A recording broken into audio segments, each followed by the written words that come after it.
Hello, my name is Dovid B. Timeless, and this is a short little a video, the second one in the series of videos about the Zohar, which is the highest light. Zohar actually means brilliant.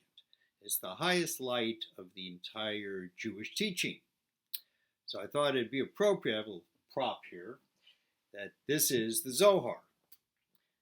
You can see it's quite a thick book, and the writing is rather small, and it goes just paragraph by paragraph, page after page for about 1,800 pages. And people who have delved into Jewish mysticism, they come upon the Zohar, and they come upon the Cabala. And there is no book of the Kabbalah, but rather many books of the Kabbalah. And the question is, what is the difference between the Zohar and the Kabbalah? Now, the Zohar was written by Rabbi Schimon ben Jochai, who lived 2,000 years ago, one of the compilers of the Talmud. But was written down on the earth, by Moshe Shem Tov de Leon in Spain about 700 years ago. At the beginning of this last 1,000 years, in the 6,000-year calendar, that ends and then goes into the 1,000 years of woman and 1,000 years of peace. And the Zohar speaks about this. The Zohar is really the source for this material.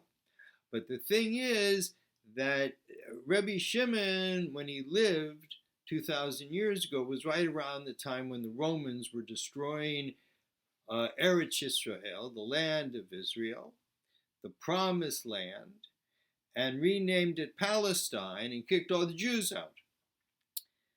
And so this was not the time to write down the words of, the light of brilliance of Zohar.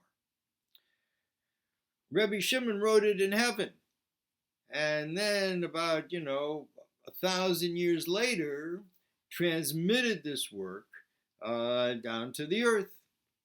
So it was not what he wrote. What he wrote in heaven was in the firmament. I'm sure is just too strong to bring down to the earth, but he kind of, paraphrased it, and he used Hebrew and Aramaic, and he mixed them together, and make it very difficult for to just read in just a common way. One has to really put themselves into it because many Hebrew words have various interpretations, meanings. And then oftentimes that same word in Aramaic can have a whole different meaning. So you have to be careful. You have to know if you're reading Hebrew, you have to read Aramaic.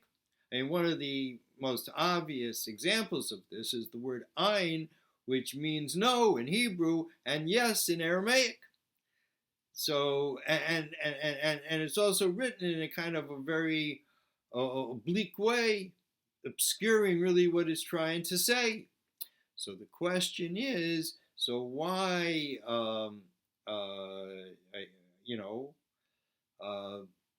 certainly why was it written like this? And particularly towards the end of the Zohar, it says that these words are for the end of days, our time, the end of the calendar.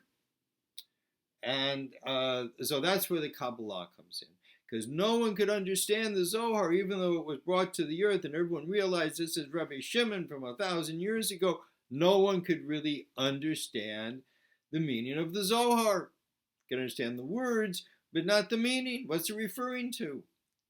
And then a few hundred years later, that began the Kabbalah. Kabbalah is a general term that means to receive, because this is knowledge that's not taught. It's just someone through their learning, the doors open and they receive it. And when they put it down and write it, they speak it, and everyone realizes that doesn't contradict the Torah, that rather explains the Torah. And this is part of the Kabbalah. But when the Arizal came to the city of Sfat in Israel 500 years ago and taught for 3 years, this is considered, his was the most open eyes of anybody in this area. And he had a student, Chaim Vital, and he wrote, after his master passed away, 13 books. And that's the basis of Kabbalah. And the whole point of the Kabbalah is to open up the Zohar. So about 100 years ago, someone wrote a very long Pirush explanation of the Zohar, the Silum, and but he tried to explain the Zohar in Kabbalistic terms, which is kind of antithetical to what the Kabbalah really is, which is a key to open up the Zohar.